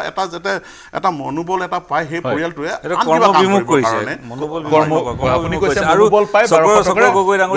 কৈছিলে যে আমাৰ হেৰি লুফলছ আছে আমাৰ অৰুণাচলৰ বা এতিয়া আমাৰ খুৰাখিনি যিখিনি মানে তাৰ হেৰি হয় মানে আপোনাৰ আনে মানুহে তাৰ কাৰণে তো এইটো কাৰণেতো পুলিচ প্ৰশাসন কিহৰ কাৰণে আছে তেতিয়াহ'লে আমি আজি লাখ কোটি টকা ভাড়াত দৰমহা দি পেলাই আমাৰ দুখীয়া দৰিদ্ৰ মানুহৰ কৰ কাটলৰ পইচা দি পেলাই আমি এক্সাইজ ডিপাৰ্টমেণ্টক পুহি ৰাখিছোঁ আমি হোম ডিপাৰ্টমেণ্টৰ পুলিচক পুহি ৰাখিছোঁ বৰ্ডাৰ পুলিচ আমাৰ আছে তেতিয়াহ'লে এই নেক্সাছবিলাক যদি তেওঁলোকে বন্ধই কৰিব নোৱাৰে তেতিয়াহ'লে তেওঁলোকক ওলাই দিব লাগিব নেক্সাছবোৰ বন্ধ নকৰি সুৰাৰ দাম বৃদ্ধি কৰা হৈছে গগৈ ডাঙৰ এতিয়া আপোনাৰ পৰা প্ৰতিক্ৰিয়া ল'ম আঁচনিৰ প্ৰসংগটো উল্লেখ হৈছে ইয়াত মই এটা উদাহৰণ দিছিলোঁ সেই আঁচনিৰ ধৰণেৰে যদি কোনোবাই মদ ক্ৰয় কৰে তেতিয়া সেই আঁচনি দিয়াৰ যি এটা উদ্দেশ্য সেই উদ্দেশ্যটো কিন্তু বিফল হয় কি ক'ব আপুনি গোস্বামী ডাঙৰীয়াই আমাৰ এক্সাইজ ডিপাৰ্টমেণ্টৰ পৰা ৰেভিনিউ জেনেৰেট কৰা কথাটোক বিৰোধিতা কৰিবলৈ গৈ আমাৰ অসমৰ গোটেই উন্নয়নৰ প্ৰক্ৰিয়াটোক তেওঁ নস্যাৎ কৰিবলৈ যোৱাটোত এটা বৰ হাস্যকৰ কিবা মই কথা এটা গুণ পাইছোঁ কাৰণ তেখেতে এটা কথা চাব লাগিছিলে যে হয় ৰেভিনিউ এই যে এক্সাইজৰ পৰা ৰেভিনিউ লোৱাটোত তেখেতে বিৰোধিতা কৰিছে বা বাকীসকলেও বিৰোধিতা কৰিছে মোৰ সেইটোত ক'ব লগা একো নাই ভৱিষ্যতে পাৰিলে নিশ্চয় চৰকাৰে কথাখিনি বিবেচনা কৰিব কিন্তু তেখেতে যিটো কৈছে যে মানে আমাৰ ৰাজ্যখনৰ কোনো উন্নয়ন হোৱা নাই কিবা হোৱা নাই এনেধৰণৰ যিবিলাক কথা ক'ব খুজিছে আচলতে ইয়াৰ যোগেদি তেখেতে যে গোটেই ৰাজ্যখনৰ উন্নয়নৰ গতিধাৰাটোক তেখেতে ভালকৈ লক্ষ্য কৰা নাই মইতো সেইটোৱে যেন প্ৰমাণিত হৈছে কাৰণ আজি আপুনি চাওক যোৱা 8টা বছৰত বিজেপি চৰকাৰৰ দিনত যিটো ধৰণে সামগ্ৰিক বিকাশ আৰু উন্নয়নৰ দিশত ৰাজ্যখনক লৈ যোৱা হৈছে ইয়াৰ কাহিনী বা তুলনা হ'ব নেকি বিগত দিনৰ চৰকাৰবিলাকৰ 73 বছৰৰ পাছত আমাৰ চৰকাৰ হৈছিল এই যোৱা 73 বছৰ আপুনি তুলনা কৰক আৰু আমাৰ 8 বছৰ তুলনা কৰক আকাশ পাতাল পাৰ্থক্য পাব তাৰ উপৰিও তেখেতে কল্যাণমূলক যিখিনি আমাৰ আঁচনিৰ কথা কৈছে আজি 1250 কথা গোস্বামী ডাঙৰীয়া মই আপোনাক বিনয়েৰে কৈছোঁ যে 1250 টকাটো আপোনাৰ কাৰণে নগণ্য হ'ব পাৰে আপুনি হয়তো 12.5 লাখ টকাও আপোনাৰ কাৰণে কম হৈ যাব পাৰে কিন্তু এটা দুখীয়া গাঁৱৰ নিচলা পৰিয়াল বাগিচাৰ এটা নিচলা শ্ৰমিকৰ পৰিয়ালে যেতিয়া 1250 টকা তেওঁ হাতত পায় মাহেকৰ মূৰত তেখেতে জানে যে কিমান আনন্দিত হয় তেখেতে কিমান কেঁচা ঘাম মাটিত পেলাই যেতিয়া উপাৰ্জন কৰি দুবেলা দুমুঠি উপাৰ্জনৰ পথ প্ৰশস্ত কৰে সেই সময়ত আমি দিয়া 1250 টকাটো পায় তেখেতলো কিমান আনন্দিত হেতু আপুনি ওচৰত নগলে অনুভৱ নকৰিব এটো মহানগৰীত থাকি পেলাই অনুভৱ কৰা বিষয় নহয় গতিকে আপুনি হেতুক নস্যাৎ নকৰিব দুখীয়া মানুহবিলাকে মনত বেয়া পাব আপোনাক আৰু এই যে আমি গাঁৱৰ মানুহবিলাকক নিচলা কৃষকবিলাকক যে আমি মাহে মাহে যে আপোনাৰ বিনামূলীয়াকৈ চাউল দি আছো 5 কেজি গৈ কোনে কৈছে বিনামূলীয়া চাউল দিব কিয় বিনামূলীয়া চাউল দিব লাগে কৃষকে নিজৰ ঘামৰ কষ্ট কৰি পেলাই তেওঁলোকে দিব বিনামূলীয়া চাউল কিয় দিব বিষয়টো হৈছে মানুহবিলাক আছে নাই নাই কোনে কৈছে বিনামূলীয়া চাউল দিবৰ কাৰণে সব মানুহ আপোনালোকৰ দৰে ধনী মানুহ নহয় এতিয়াও বহুত দুখীয়া মানুহ আছে বাগিচাৰ মানুহটো খেতি বাগিচাৰ মানুহ বাগিচাৰ মাটিয়ে নাই আজি এইবিলাক মানুহ চাউল দিবই লাগিব বছৰ হোৱাৰ পাছতো কিয় তেওঁলোকৰ 1250 টকা গগৈ ডাঙৰীয়া গোস্বামী ডাঙৰীয়া কথাটো হৈছে তেওঁলোকক কৰ্মসংস্থাপন দিয়ক কাম দিয়ক বাগিচাৰ মজুৰি কৰক গগৈ ডাঙৰীয়া আপোনাৰ চৰকাৰ ট্ৰিপল ইঞ্জিন চৰকাৰ চলি আছে এই ইস্যুবিলাক দিয়ক প্লেচ কৰক আমি এখন কল্যাণকামী ৰাষ্ট্ৰ হয় মই কোৱা নাই যে চৰকাৰৰ ডেভেলপমেন্ট হোৱা নাই কৈছে চৰকাৰে কল্যাণ সাধন কৰাটো আমাৰ কাম কিন্তু এতিয়া সময় আহি পৰিছে গগৈ ডাঙৰীয়া আপুনি কথাটো বুজক আপুনি মদৰ পৰা টেক্স লব নালাগে হেতু আপুনি ক'ব পাৰে হেতু আপুনি বিৰোধিতা কৈছে মোক ক'ব লগা নাই কিন্তু কল্যাণকামী চৰিত্ৰটো আমি নাইকিয়া কৰি দিব নোৱাৰো কোৱা নাই চৰকাৰে কল্যাণকামী চৰিত্ৰ গগৈ ডাঙৰীয়া প্ৰসংগটো আছিলে সেই ধৰণৰ আঁচনিসমূহৰে আপুনি কৈছে সকাহ দিছে গোস্বামী ডাঙৰীয়া কৈছে সেই ধৰণৰ আঁচনিসমূহৰে আমাৰ এটা কৰ্মবিমুখ কৰিছে এটা চামক এটা শ্ৰেণী কৰ্মবিমুখ কৰা হৈছে আপুনি কৈছে সকাহ দিছে গোস্বামী ডাঙৰীয়া কৈছে কৰ্মবিমুখ কৰিছে কাম দিয়ক সংস্থাপন দিয়ক আপোনালোকে আৰু এটা আহ্বান নজনাই কিয় আজি যে আমি যে ডেকা ল'ৰা আমি যে সমাজবিলাকত যে বিভিন্ন স্কিমবিলাক সেল্ফ এমপ্লয়মেণ্ট জেনেৰেট কৰিবৰ কাৰণে যে স্কিমবিলাক দিছোঁ সেই স্কিমবিলাক ইমপ্লিমেণ্ট হৈছে নে নাই তাক নিশ্চিত কৰিবৰ কাৰণে আপোনালোকে মানুহৰ মাজলৈ যাওকচোন আমি যদি চৰকাৰখন ব্যৰ্থ হৈছোঁ আপোনালোকেও কৰক চৰকাৰখনে যে সব কাম কৰিব লাগিব কথা নাই সমাজৰ সচেতন ব্যক্তি হিচাপে আপোনালোকৰো দায়িত্ব আছে আপোনালোকে এইবিলাক কথা ক'ব লাগিব আজি সমাজ কোন বাটেৰে গৈছে তথাকথিত ভুৱা জাতীয়তাবাদ ভুৱা সংস্কৃতিবাদৰ নামত মানুহক বিপথে পৰিচালিত কৰি ৰাজপথত মানুহ নমাই দিয়া হৈছে আৰু মানুহক কৰ্মক্ষেত্ৰৰ পৰা আঁতৰাই লৈ যোৱা হৈছে গতিকে ৰাজপথৰ আন্দোলনে সমাজ উন্নয়ন কৰিব নোৱাৰে আৰু আমাৰ বৰ্তমানৰ বহুত মানুহক মই দেখা পাইছো যে তথাকথিত সো-কল জাতীয়তাবাদ সো-কল নেশনালিষ্টিক ফিলিংস দেখুৱাই মানুহবিলাকক অন্ধ জাতীয়তাবাদৰ ফালে লৈ গৈছে আচলতে ৰাজপথত আন্দোলন কৰিলে কাহিনীও জাতীয়তাবাদ সৃষ্টি হ'ব নোৱাৰে কৰ্মৰ পথত আন্দোলন কৰিব লাগিব কৰ্মযোগ্য কৰিব লাগিব মই আপোনাৰ পইণ্টটো ললো গগৈ ডাঙৰীয়া আপোনাৰ পইণ্টটো ললো তেতিয়াহে হ'ব আপোনাৰ পইণ্টটো ললো এছামে আপুনি ক'ব বিচাৰিছে এছাম লোকে কিছু সেই তেনেধৰণৰ ফিলিংছ জাগ্ৰত কৰি কিছু লোকক পথলৈ লৈ গৈছে আন্দোলনমুখী কৰিছে যাৰ ফলত কৰ্মবিমুখ এছাম হোৱা পৰিলক্ষিত হৈছে মই কংগ্ৰেছৰ প্ৰতিনিধিগৰাকী যে চলে যাম শৰ্মা ডাঙৰীয়া আপুনি গগৈ ডাঙৰীয়াৰ প্ৰতি মন্তব্য কি প্ৰতিক্ৰিয়া প্ৰকাশ কৰিব তেওঁ সুৰাৰ টেক্সৰ বিষয়টোত তেওঁ বৰ বিশেষ একো কোৱা নাই কিন্তু আঁচনিসমূহৰ সন্দৰ্ভত তেওঁ প্ৰতিক্ৰিয়া প্ৰকাশ কৰিছে আৰু কৰ্মবিমুখ কিন্তু আঁচনিসমূহ দিয়াৰ ফলত হোৱা নাই অন্য কাৰকসমূহৰ কাৰণতে হৈছে ৰাইজ আন্দোলনমুখী হৈছে একাংশ তাৰ কাৰণে একাংশ লোক কৰ্মবিমুখ হোৱা বুলি তেওঁ এক প্ৰকাৰ মন্তব্য কৰিছে নাই চাওক তেখেতৰ গোটেইকেইটা কথাৰ ইয়াতে উত্তৰ দিয়া সময় মই নাপাম কিন্তু মই তেখেতে কোৱা এটা কথা কৈছে তেখেতে কৈছে যে অন্ধ জাতীয়তাবাদ আজি যোৱা 2014ৰ পৰা এতিয়ালৈ কেন্দ্ৰীয় চৰকাৰৰ নেতৃত্বত থকা চৰকাৰে এইখন দেশত এক অন্ধ দেশপ্ৰেম আৰু অন্ধ ধৰ্ম বিশ্বাস হলে গোটেই দেশখনক কনভাৰ্ট কৰিছে যিটো তেওঁলোকৰ এটা আহিলা দেশৰ শাসন গাদীত বহি থকা সদায় ৰাতিপুৱা গধূলি হিন্দু মুছলমান হিন্দু খ্ৰীষ্টান কৰি পেলাই এইখন দেশৰ চৰকাৰে আজি যোৱা 14ৰ পৰা এতিয়ালৈ সেইটো আমি দেখিছো কি ধৰণৰ মব লিঞ্চিঙৰ পৰা লৈ পেলাই কি ধৰণৰ ধৰ্মীয় উন্মাদনা প্ৰত্যেকটো বিষয় ক্ৰিয়েট কৰা হয় সেইটো আমি দেখিছো ৰাইজেও দেখিছে এটা মোক কৈ ল'ব দিয়ক মই আপোনাৰ মাজত সোমোৱা নাই ডাঙৰীয়া বেয়া নাপাব এতিয়া কৈছো যে তেওঁ কৈ আছে যে বিৰাট কি কয় উন্নয়নৰ বন্যা বৈ গৈছে এইখন ৰাজ্যত আমি উন্নয়ন ক'ত আনএমপ্লয়মেন্টৰ অৱস্থাটো চাওক মোক আপুনি এটা কথা কৈ দিয়ক যে 2016ৰ পৰা এতিয়ালৈ আপোনাৰ চৰকাৰে এইখন ৰাজ্যত কেইটা নতুন ইণ্ডাষ্ট্ৰী বহালে মই এতিয়া আপোনাক কৈছো 16ৰ আগত 2004ৰ পৰা 2016লৈ এই গোটেই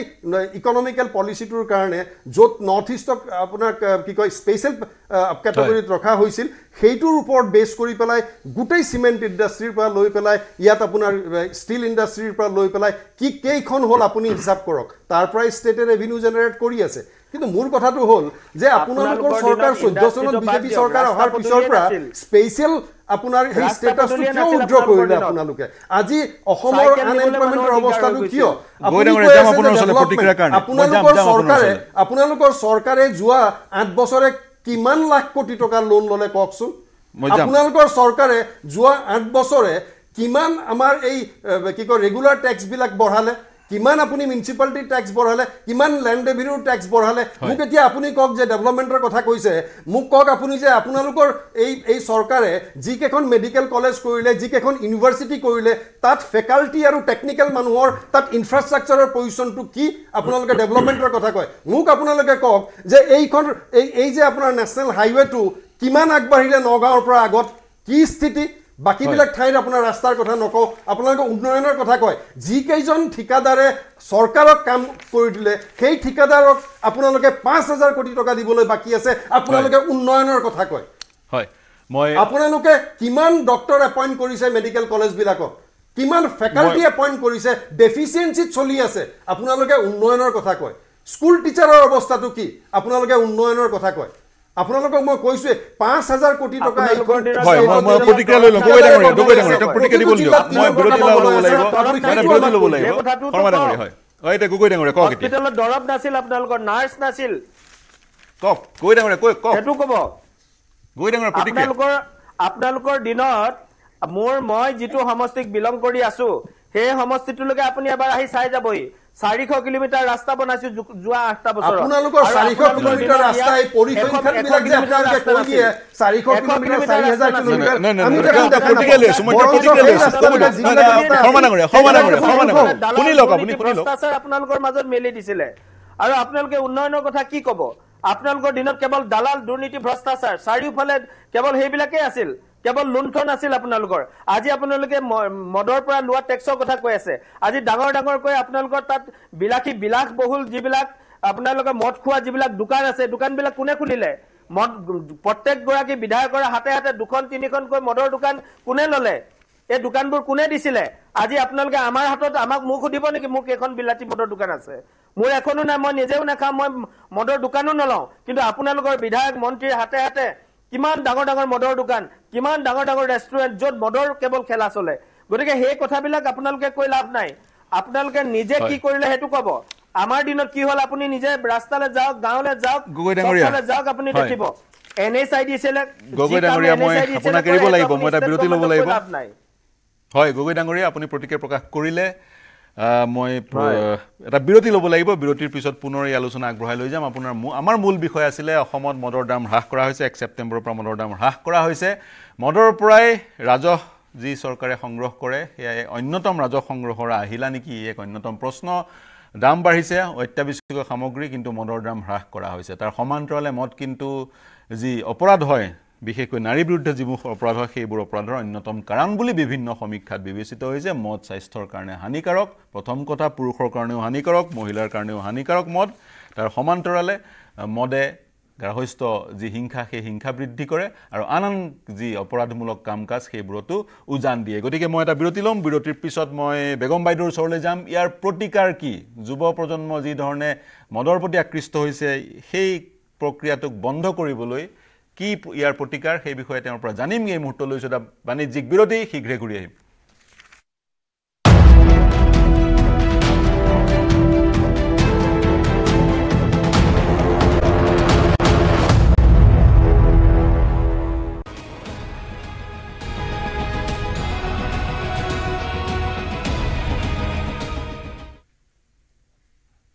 নমস্কাৰ প্ৰিয় দৰ্শক বিৰতিৰ পিছত পুনৰ স্বাগতম জনাইছো আমি দ্বিতীয়টো খণ্ডত উপনীত হৈছো প্ৰায় 20 মিনিটমান সময় আমি কথা পতাৰ অৱকাশ পাম কথা পাতিম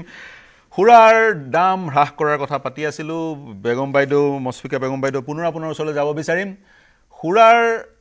অন্যতম এটা কাৰণ হৈছে আমাৰ ৰাজ্যত দুৰ্ঘটনাৰ যি দুৰ্ঘটনাসমূহ হয় পথ দুৰ্ঘটনাসমূহ হয় সেই পথ দুৰ্ঘটনাসমূহতো দেখা যায় খুৰা এক অন্যতম কাৰণ বিভিন্ন সময় যিজন গাড়ী চালক তেওঁ খুৰাপান কৰে তেওঁ এক্সিডেণ্টৰ কাৰণ হৈ পৰে আৰু তেওঁক যাক খুন্দিয়া যিজন ভুক্তভোগী তেওঁ খুৰাপান নকৰিলেও তেওঁ গোটেই প্ৰক্ৰিয়াটোত সোমাই পৰে তেওঁ সেই দুৰ্ঘটনাৰ সন্মুখীন হয় মই সুধি আছিলোঁ বিৰতিৰ আগতে মই কৈছিলোঁ প্ৰতিকাৰ কি হ'ব পাৰে চৰকাৰৰ কৰণীয় কি প্ৰথমতে মই এটা কথা ক'ব খুজিছোঁ যে প্ৰধানমন্ত্ৰী অটল বিহাৰী বাজপেয়ীদেৱে কৈছিলে যে শিক্ষা আৰু স্বাস্থ্যৰ বাহিৰে কোনো ক্ষেত্ৰতে বিনামূলীয়া কৰিব নালাগে যদি অন্য ক্ষেত্ৰত বিনামূলীয়া কৰা হয় তেতিয়াহ'লে দেশখন ধ্বংসৰ মুখলৈ যাব এতিয়া শাসকীয় দলৰ যিজন প্ৰতিনিধি তেখেতে কৈছে অৰুণোদয় আঁচনিটোৰ কথা মই এই বিষয়ে এটা কথা ক'ব খুজিছোঁ যে অৰুণোদয় আঁচনিটো হৈছে চৰকাৰৰ বিজেপি চৰকাৰৰ ভোট কিনাৰ এটা কৌশল আমি 1975 চনত যেতিয়া নাৰী শতক দিৱস হৈছিলে তেতিয়া মহিলাসকলৰ যিসকল হাউচৱাইফ তেওঁলোকক হাউচৱাইফসকলক এটা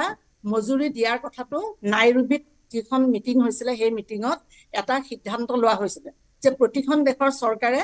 হাউচৱাইফসকলক তেওঁলোকে যিহেতু সকলো কাম কৰে ঘৰুৱা কাম কৰে আমাৰ দেশত ঘৰুৱা কামক শ্ৰম বুলি মানে এটা সেৱা বুলি ধৰা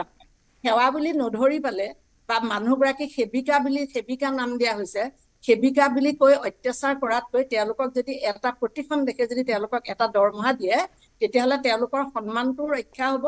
আৰু পাৰ কেপিটা ইনকামটো বাঢ়িব কিন্তু কোনো দেশে এই কথা নাই কৰা মাত্ৰ ফিনলেণ্ডত শুনিছিলোঁ এটা সময়ত যে ফিনলেণ্ডত কৰিছে বুলি কিন্তু মই সেই বিষয়ে খুব এটা মানে ভালকৈ জনা নাই এই কথাটো খালি শুনিছিলোঁ এইটো কথা পৃথিৱীৰ কোনো দেশে 1975 চনত গ্ৰহণ কৰা সেই সিদ্ধান্তৰ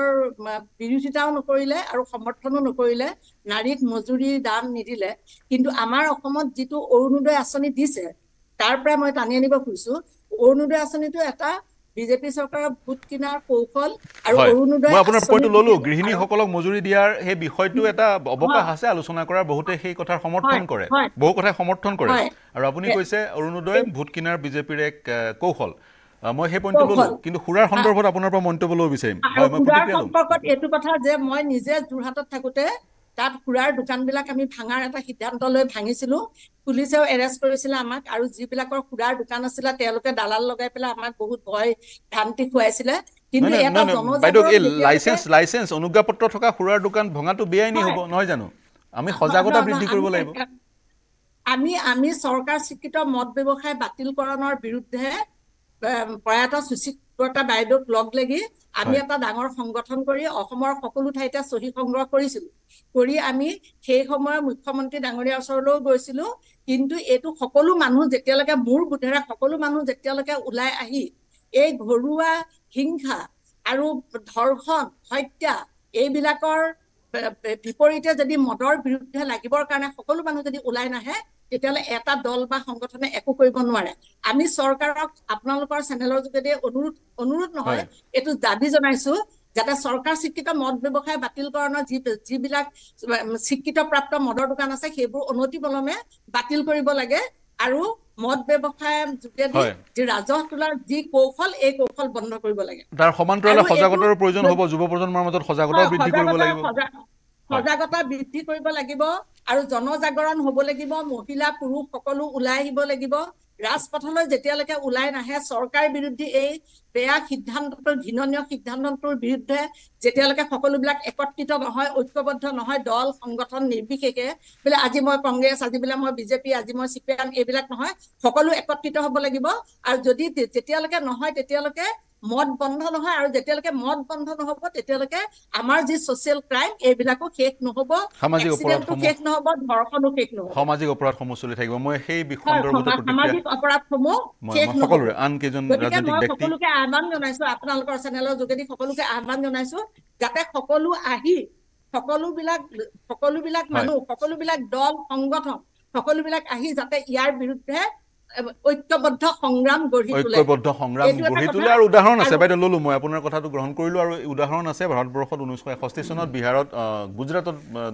সুৰা নিষিদ্ধ কৰা হৈছিল, আৰু বিহাৰত অতি সম্প্ৰতি 2016 অকল গুজৰাটতে নহয়, প্ৰয়াত শৰৎ সিংহ, মুখ্যমন্ত্ৰী শৰৎ সিংহৰ দিনত তেখেতে নিজে মিটিঙত, আমি কৰা মিটিঙত কৈছিলে তেওঁ যে মোৰ দিনত মই ড্ৰাই এৰিয়া ঘোষণা কৰিছিলো। যদি মুখ্যমন্ত্ৰী শৰৎ সিংহদেৱে ড্ৰাই এৰিয়া ঘোষণা কৰিব পাৰে, তেতিয়াহ'লে আমাৰ চৰকাৰ, বৰ্তমানৰ চৰকাৰটো হিমন্ত বিশ্ব শৰ্মাই কিয় নোৱাৰিব? হয়, শৰৎ সিংহ ডাঙৰীয়া, অসমৰ প্ৰাক্তন মুখ্যমন্ত্ৰী শৰৎ সিংহ ডাঙৰীয়াই ড্ৰাই এৰিয়া ঘোষণা কৰিছিল বুলি কৈছে। আংশিকভাৱে কিছু অঞ্চলত ড্ৰাই এৰিয়া ঘোষণা কৰিলো বুলি কৈছে। অসমতো চাগৈ সম্ভৱতঃ তেনেধৰণৰ নীতি আছে, ধৰ্মীয় অনুষ্ঠানসমূহৰ আশে পাশে বা এটা নিৰ্ধাৰিত ডিষ্টেন্সতহে সুৰাৰ বিপণী খুলিবলৈ দিয়া হয়। মই দেৱজিৎ গোস্বামী ডাঙৰীয়া আপোনাৰ ড্ৰাই এৰিয়াই ঘোষণা কৰিছিলে, তেওঁ অসমক ড্ৰাই এৰিয়াই ঘোষণা কৰিছিল বুলি তেওঁ জনসভাত তেওঁ ভাষণ দিওঁতে কৈছিলে। আমি নহ'লগে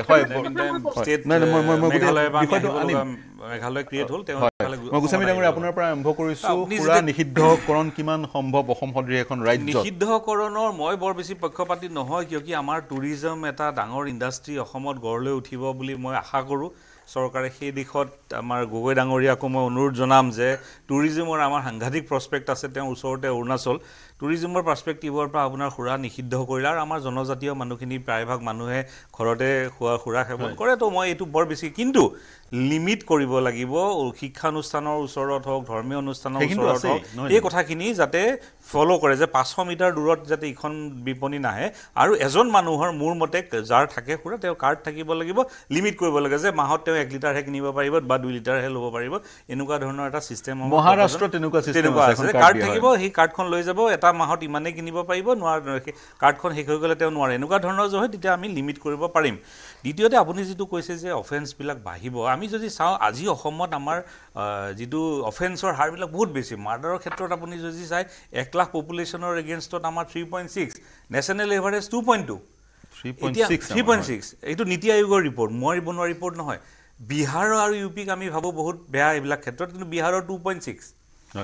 কগনিজিবল ক্ৰাইম এগেইনষ্ট চিলড্ৰেন যদি চাই 1 লাখ পপুলেশ্যনত 55, তাৰমানে 1 লাখ শিশুৰ এগেইনষ্টত 55 জনৰ আমি অফেন্স কৰি আছোঁ। ভেৰি যিটো নেশ্যনেল এভাৰেজ কিন্তু 33। আপুনি যদি চাই হিউমেন ট্ৰেফিকিং 10 লাখৰ ওপৰত হিউমেন ট্ৰেফিকিং অসমত আপোনাৰ 7, নেশ্যনেল এভাৰেজ 4। তাৰমানে এইবিলাক ক্ষেত্ৰত ক্ৰাইম এগেইনষ্ট ওমেনতো আমি একেবাৰে টপ 3খন ৰাজ্যৰ ভিতৰত আজিৰ তাৰিখত আছোঁ। সেইকাৰণে মই ক'ব বিচাৰিছোঁ যে এই সময়তে যদি আকৌ সুৰাৰ প্ৰচলনটো আমি অধিক কৰিব যাওঁ সুৰাৰ দাম হ্ৰাস কৰি বিপদজনক হ'ব সেইকাৰণে মই ভাবোঁ যে পুলিচ প্ৰশাসনৰ পৰা আৰম্ভ কৰি সকলো আৰু সজাগ হ'বলগীয়া সময় হ'ল আৰু আপুনি দেখিছেনে যোৱা 4-5 মাহত কিন্তু আমাৰ এক্সিডেণ্ট বহুত কমিছে মই বিশেষকৈ গুৱাহাটী টাউনত দেখিছোঁ যে গুৱাহাটী টাউনত বহুত এক্সিডেণ্ট কমিছে এই এক্সিডেণ্টৰ মোৰ একজেক্ট তথ্যটো নাই যদিও মই ৰিপৰ্ট এটাত পঢ়িছিলোঁ আছাম ট্ৰিবিউনত যে ডিউৰিং দিছ মান্থ বিহুৰ সময়ত যেনে আগতে যিটো বিহুৰ সময়ত এক্সিডেণ্ট হৈছিলে এই যোৱা বছৰ এপ্ৰিলত কিন্তু বিহুৰ সময়ত কমিছে এইটো এটা কাৰণ হ'ব পাৰে দাম বৃদ্ধি কৰাৰ কাৰণে এক্সিডেণ্ট কমিছে তাতে এটা মেজাৰমেণ্ট কল্যাণ গগৈ ডাঙৰীয়া আপোনাৰ প্ৰতিক্ৰিয়া লওঁ সামাজিক এটা বিষয় ৰাজনীতিও জড়িত হৈ আছে কিন্তু সামাজিক বিষয় আমি চকুৰ সন্মুখত দেখিছোঁ দুৰ্ঘটনাসমূহ চকুৰ সন্মুখত দেখিছোঁ বা যিবোৰ ভাইলেঞ্চ সেইবোৰ দেখিছোঁ ইতিমধ্যে গোস্বামী ডাঙৰীয়া কিছুমান ডেটা দিলে গতিকে নিষিদ্ধকৰণটো আপুনি কেনেদৰে চায় নিষিদ্ধকৰণ হ'ব নালাগে বুলি নকওঁ কিন্তু অসমত যেনেকৈ গোস্বামী ডাঙৰীয়াই কৰাৰ লগতে মই আৰু এটা কথা সংযোজন কৰিব বিচাৰিছোঁ যে অসমখন বিভিন্ন জনজাতিৰে পৰিবেষ্টিত এখন ৰাজ্য আৰু এই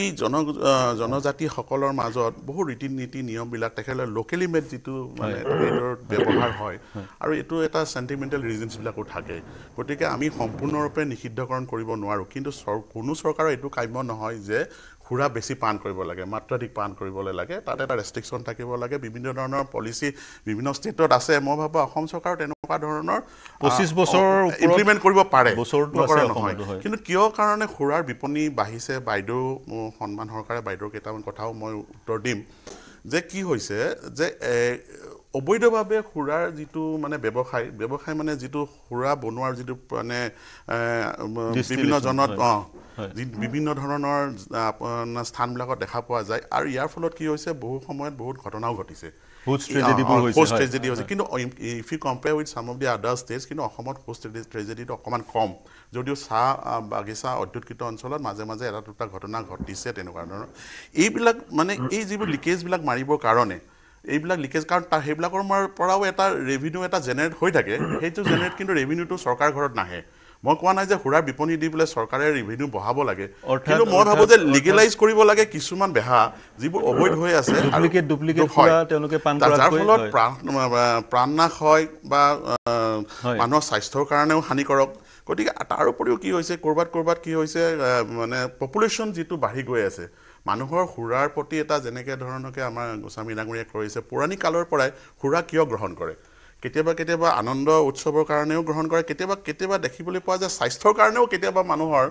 এটা দুটা ডক্টৰবিলাকৰ লগত যদি আপোনালোকে কনচাল্ট কৰে দেখিব ৰিকমেণ্ডেশ্যন আহে আনকি আপোনাৰ কাফ চিৰাবিলাকত দেখিব এটা সুৰাৰ এটা পাৰ্চেণ্টেজ থাকে মই এইটো এটা উদাহৰণস্বৰূপে কৈছোঁ মই কোৱা নাই যে উৎসৱ হ'ল বুলি আমি একেবাৰে টেটুলৈকে সুৰা পান কৰিব লাগে বিভিন্ন ধৰণৰ কজ আছে এইবিলাক কাৰণত সুৰাৰ বিপণীবিলাক এখন দুখনকৈ ক'ৰবাত বাঢ়িছে আৰু সুৰা বিপণী বাঢ়িছে বুলি আপুনি মানিছে সুৰা বিপণী কমিব লাগে কিন্তু বাইদেউৰ তাৰ এটা কথা মই বাইদেউৰ কথাত মই একমত নহয় যিটো কৈছে যে বাইদেৱে এই অৰুণোদয় সম্পৰ্কত কৈছে অৰুণোদয় 1200 টকাটো কাক দিছে এটা যিটো দৰিদ্ৰ সীমাৰেখাৰ তলত থকা যিসকল জনসাধাৰণ আছে তেখেতসকলক দিছে মানে মহিলাগৰাকীক দিছে কিন্তু এই মহিলাকেইগৰাকীক চৰকাৰে আত্মনিৰ্ভৰশীল হ'বৰ কাৰণে তেখেতসকলক বাইদেৱে মন কৰিব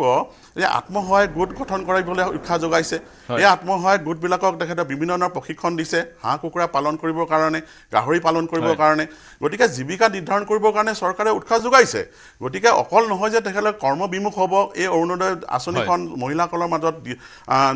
যদি দিয়া হয় গতিকে বাইদেউৰ ক্ষেত্ৰত এইটো মই একমত নহয় তাৰ আগতে সন্মান সহকাৰে বাইদেউক মই আৰু এটা কথা জনাওঁ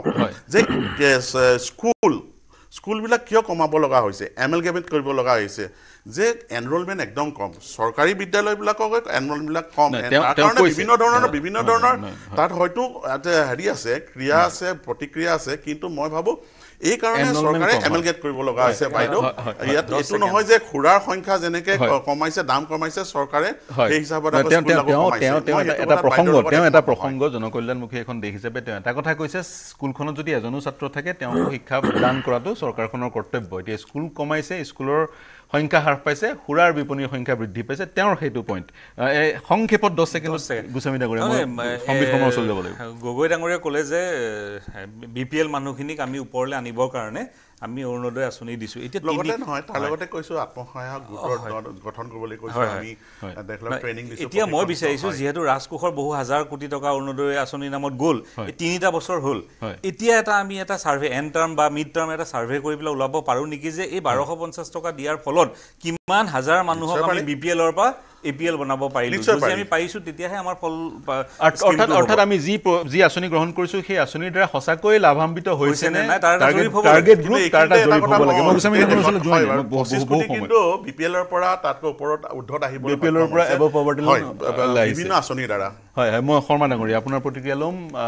সামাজিক বিষয় ৰাজনীতিও জড়িত হৈছে সম্পূৰ্ণ বিষয়টোত। সুৰাৰ নিষিদ্ধকৰণত এক প্ৰসংগ উত্থাপন হৈছে, কিন্তু সেই উদাহৰণ আছে আমাৰ ভাৰতবৰ্ষত। গতিকে আপুনি ভাবেনে অনাগত সময়ত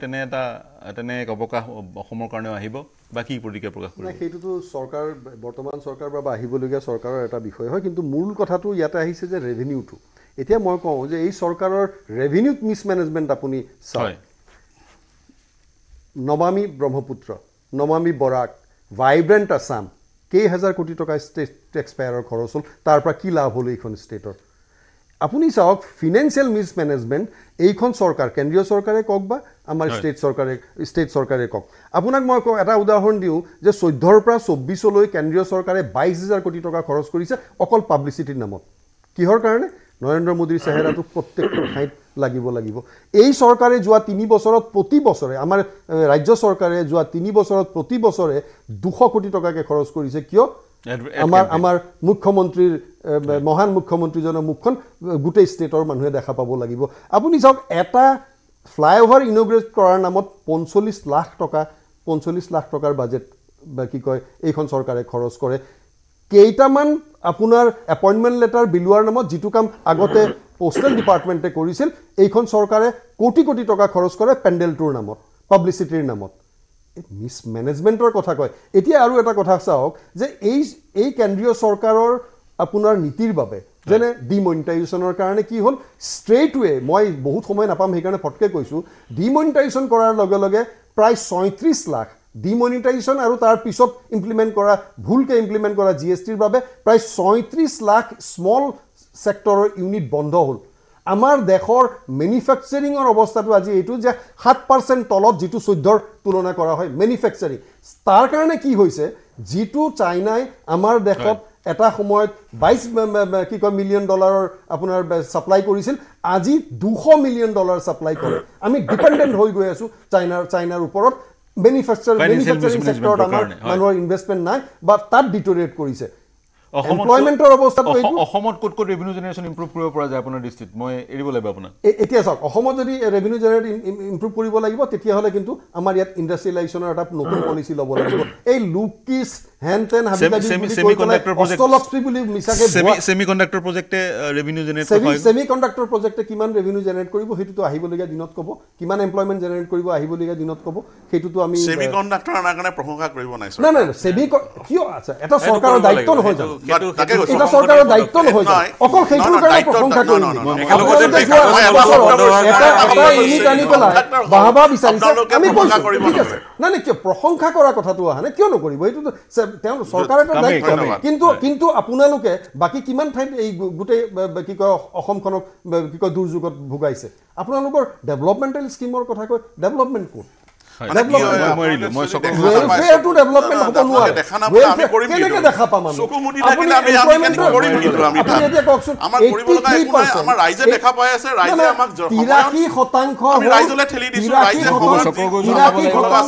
নিবনুৱা হ'ল আপোনাৰ 20ৰ পৰা 25 বছৰৰ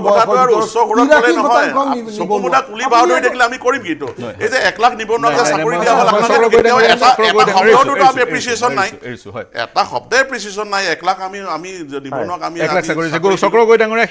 শেষৰটো চাগৈ মন্তব্য আপোনাৰ পৰা ল'ম, যদি সময় থাকে পুনৰ আপোনাৰ ওচৰলৈ যাম। দুটা প্ৰসংগ, নিষিদ্ধকৰণৰ ক্ষেত্ৰত আপুনি কি ক'ব আৰু ফাইনেন্সিয়েল মিছমেনেজমেণ্টৰ ক্ষেত্ৰত দুটা বিষয়। হয়, প্ৰথম কথা হ'ল কি, এলকহল বা মদ জাতীয় নিচা জাতীয় দ্ৰব্যটো, যিটো লিকাৰবিলাক, যিটো মানে জুলীয়া যিবিলাক বস্তু, যাক বিভিন্ন নামেৰে নামাকৰণ কৰা হয়। আপুনি জানে যে অসমত বিভিন্ন জাতি জনগোষ্ঠীৰে পৰিপূৰ্ণ এখন ৰাজ্য। গতিকে মদ বোলা এই পদাৰ্থবিধ বা এই বস্তুবিধ আপুনি একেবাৰে নাইকিয়া কৰি দিব নোৱাৰে। কোনোবাই ইচ্ছা কৰিলে নাখাব, আজি মই এগৰাকী আহোমৰ সন্তান, মোৰ ঘৰত সকামটো কৰোঁতে মোৰ মদ লাগে, আপুনি ক'লে হ'ব নেকি যে মদ বন্ধ কৰি দিয়ক বুলি ক'লে মানে? গতিকে সেইটো বেলেগ বিষয়, সেইখিনি আমি পৰম্পৰাখিনি আমি ৰক্ষা কৰি চলিবই লাগিব। আজি কিমান ট্ৰাইবেল জনগোষ্ঠী আছে, তেওঁলোকৰ ঘৰত মদ নহ'লে সকাম নহয়, মদ নহ'লে নিজৰ নিত্য কোনো ধৰ্মীয় আচাৰ আচৰণ নহয়। গতিকে সেইবিলাক চলি থাকিব, সেইবিলাকত গৈ আমি নিষিদ্ধ কৰিবগৈ নোৱাৰোঁ। কিন্তু মদ যে কমকৈ খাব লাগে, মদ হয়তো পাৰিলে বন্ধ কৰি দিব লাগে, সেইটোত মই তেখেতলোকৰ লগতো মই একমত, মদ নোহোৱাটো ময়ো বিচাৰোঁ। কিন্তু মদ বিক্ৰী কৰাটোক সমালোচনা কৰিবলৈ গৈ আপুনি বিজেপি চৰকাৰখনে কৰা ভাল কামখিনিক আপুনি সমালোচনা কৰিব নোৱাৰিব। আজি মস্ফিকা বাইদেৱে তেখেতে কোনটো ফালৰ পৰা ক'লে যে অৰুণোদয় আঁচনিখন বিজেপিয়ে ভোট কিনা এখন কৌশল বুলি? আপুনি কোনটো হতৰে ক'লে বাইদেউ, আপুনি কওকচোন। আপোনাৰ মনৰ মাজত আপোনাৰ সমাজখনক আপুনি দেখে নে নেদেখে? দৰিদ্ৰ সমাজখনক আপুনি কাহানি বা এবাৰ চকু মেলি চাই নে নাচায়? আজি আপুনি ভোট কিনা কৌশল বুলি ক'লে, তাৰমানে দুখীয়া মানুহবিলাকক আপুনি পণ্য সামগ্ৰীলৈ ৰূপান্তৰ কৰিলে, যাক কিনা বেচা কৰিব পাৰি আপুনি সেইটো বুজাব খুজিলে। শুনিব বাইদেউ, আপুনি এটা কথা বুজি লওক, বজাৰত গাহৰিৰ মাথা, গৰুৰ মাথা, ছাগলীৰ মাথা আপুনি কিনিবলৈ পাৰিব, মানুহৰ মূৰ মানুহে কিনিব নোৱাৰে পইচা দি পেলাই। আপুনি ভাবি ল'ব, এইটো আপুনি সিদ্ধান্ত ল'ব যে বজাৰত আপুনি গৰু গাহৰিৰ মাথা কিনিবলৈ পাব, আপুনি মানুহৰ মূৰ কিনিবলৈ নোৱাৰে। মানুহে যদি ভোট প্ৰদান কৰে নিজৰ দিমাগ ব্যৱহাৰ কৰি, নিজৰ বিচাৰ বিবেচনা কৰি আপোনালোকে মানুহক কোনোবাই কাৰোবাক ভোট দিয়ে। গতিকে আপুনি এই কথাটোক আপুনি পণ্য সামগ্ৰীলৈ মানুহক ৰূপান্তৰ নকৰিব, সেই অধিকাৰ আপোনাৰ নাই। আপুনি সমাজৰ কাম কৰা মানুহ হ'ব পাৰে, কিন্তু আপুনি মানুহক পণ্য সামগ্ৰীলৈ নিয়াৰ অধিকাৰ অধিকাৰ পালে। গতিকে আপোনাক মই এইটোৱে জনাইছো যে দুখীয়া মানুহক সহযোগ কৰাটো আমাৰ কাম। বিজেপি চৰকাৰক আপুনি সমালোচনা কৰক, কিন্তু দুখীয়া মানুহক ভোট কিনা কৌশল বুলি কিয় মোক এটা সুযোগ দিয়ক? গগৈ ডাঙৰীয়া মোক সময় দিয়ক, মই প্ৰতিক্ৰিয়া ল'ব লাগিব সংক্ষেপত। দুখীয়া মানুহক আপুনি তেনেকে ক'ব নোৱাৰিব। আপুনি কোৱা অৰুণোদয় 1200 যি 1250 টকা দিছে, সেই 50 টকাই আজি আপোনাৰ হৰ্মা ডাঙৰীয়া ক'লে, মই হৰ্মা ডাঙৰীয়া ক'লে যে এপইণ্টমেণ্ট লেটাৰ বিতৰণ কৰোঁতে পইচা খৰচ মই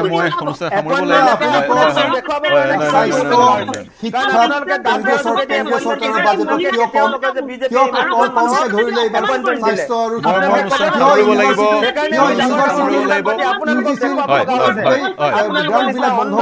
অনুষ্ঠান সামৰিব লাগিব। বিষয়টো জটিল, অনুষ্ঠান সামৰিব লাগিব। সেইটো কৰিবৰ কাৰণে আমি কৰিব লগা হৈছে। বেগম বাইদেউ, মস্ফিকা বেগম বাইদেউ, অনুষ্ঠান সামৰিব লাগিব। গগৈ ডাঙৰীয়া অনুষ্ঠান সামৰিব লাগিব, অনুষ্ঠান সামৰিব লাগিব। বিষয়টো জটিল। গগৈ ডাঙৰীয়া অনুষ্ঠান সামৰিব লাগিব। মোৰ সময় কম আছে। হয়, বিষয়টো জটিল, আপোনাৰ পইণ্টটো ল'লো। হয়, বিষয়টো জটিল। হয়, মই অনুষ্ঠান সামৰিব লাগিব। বিষয়টো জটিল। সুৰাৰ দাম বৃদ্ধি পাইছে, কিন্তু অত্যাৱশ্যকীয় সামগ্ৰীৰ দাম, সুৰাৰ দাম কমিছে, কিন্তু অত্যাৱশ্যকীয় সামগ্ৰীৰ দাম বৃদ্ধি পাইছে। সুৰা কিন্তু সমাজত ঘটি থকা বহু ঘটনা, দুৰ্ঘটনাৰ কাৰণ। গতিকে প্ৰতিকাৰ কি, সেই সন্দৰ্ভত আলোচনা কৰিলোঁ। মোৰ সৈতে আজি সংযুক্ত হোৱাৰ কাৰণে দেৱজিৎ গোস্বামী, কল্যাণ গগৈ, সম্বিত শৰ্মা, চক্ৰ গগৈ আৰু মস্ফিকা বেগম, সকলোকে ধন্যবাদ জ্ঞাপন কৰিছোঁ। প্ৰিয় দৰ্শক, আজিৰ আলোচনাৰ চিন্তাৰ যি সমল যোগাব পাৰিলোঁ, সেই চিন্তাৰ সমলৰ অনুষ্ঠান সামৰিছোঁ। শুভৰাত্ৰি।